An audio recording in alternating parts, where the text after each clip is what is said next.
Olá, tudo bem? Eu sou o professor Mota e nessa aula nós vamos entender melhor essa fórmula na qual nós trabalhamos com transformações e bases de um espaço vetorial. A e T são transformações lineares que estão agindo em diferentes mundos. Nós vamos entender melhor o que quer dizer esses diferentes mundos, tá? Alfa e beta são bases distintas de um espaço vetorial. Vamos entender o mundo por essas bases alfa e beta. Bom, imagine um mundo da base epsilon, a base canônica, um mundo normal, né? Paisagem bonita. O mundo da base beta, imagine que seria um mundo do estilo do Minecraft, todo cúbico.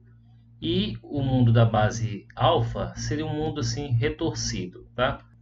As bases alfa, beta e epsilon representam formas de ver o mesmo mundo, tá? O mesmo espaço vetorial, no nosso caso. Tá, o mundo da base epsilon, que é o mundo canônico, é esse mundo comportadozinho aqui. Ó. No caso do R3, eu vou ter aqui o eixo X, o eixo Y, o eixo Z, os vetores canônicos I, J, K e um vetor A com as suas representações em cada um dos três eixos. Isso aqui é uma esfera comum, né? No mundo real, assim, no mundo, vamos imaginar que seria no mundo canônico.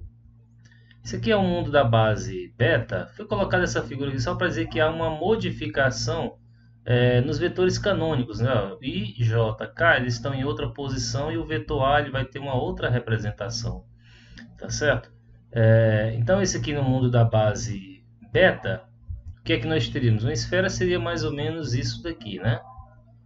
Muito bem. E o que é que representa então esse A alfa igual a beta t? É essa formulazinha aqui, ó, e a gente vai tentar dissecar melhor ela. Os nossos vetores, todos eles inicialmente nesse caso aqui, eles estão na base alfa. Agora vamos ver o lado direito dessa equação. O meu vetor na base alfa, esse primeiro tópicozinho aqui mais à direita, mostra uma transformação.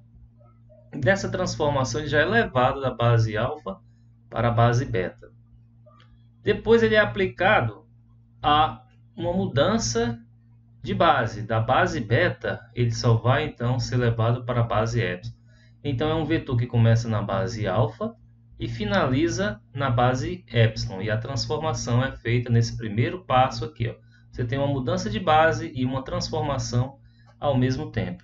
Seria isso. Ó. Você tem aqui então uma base alfa, aquele mundo retorcido, né?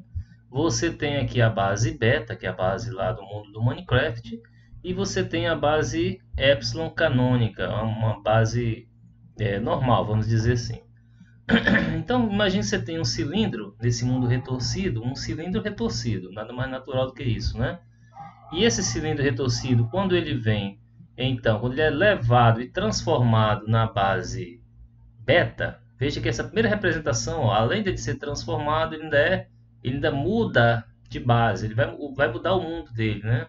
Então ele vai mudar de mundo, desse retorcido para esse de Minecraft, e vai haver uma transformação, ele vai ficar menorzinho, ele vai ficar todo cúbico e vai ficar diferente, né? Vai dar uma representação como esse mundo que é cúbico aqui. E aí agora esse cilindro, ele simplesmente na base canônica, ele vai ser representado por um cilindro, tal, só que agora bem comportadozinho, né? Um cilindro branco, achatadozinho, meio gordinho e etc e tal. Agora vamos ver o lado esquerdo dessa equação, onde o vetor começa ainda na base alfa, nesse mesmo cilindro retorcido. Então tá aí, ó, o lado esquerdo, começando na base alfa e nós vamos direto para a base canônica. Nós não vamos mais passar pela base beta, tá? Então na base canônica eu vou ter esse cilindro, na base alfa, né? Esse cilindro retorcido.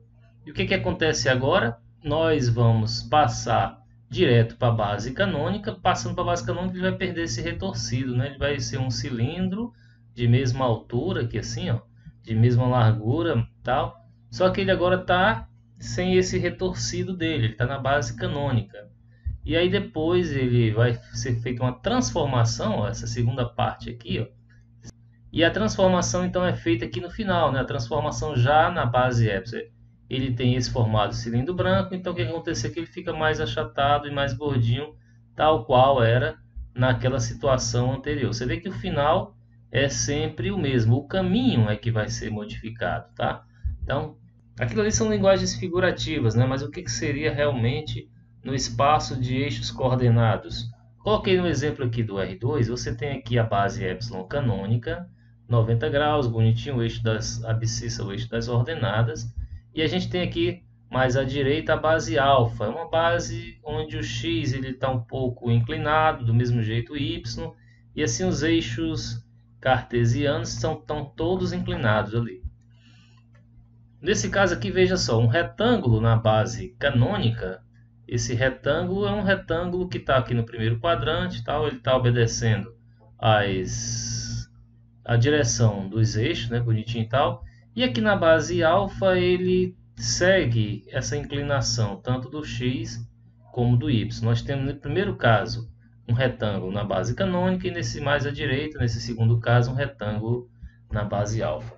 Eu espero que tenha deixado um pouquinho mais claro o que representa aquela fórmulazinha lá, porque ela é muito importante mais à frente, quando estivermos estudando autovalores, autovetores, transformações lineares mais a fundo e uma álgebra um pouquinho mais adiantada. Então é bom que você entenda bem o que representa aquela fórmula, tá? Foi colocado aqui numa linguagem figurativa, mas para você entender melhor. Qualquer coisa, dê mais uma olhada na aula 23, que ela está explicando ainda de forma bem mais formal, né?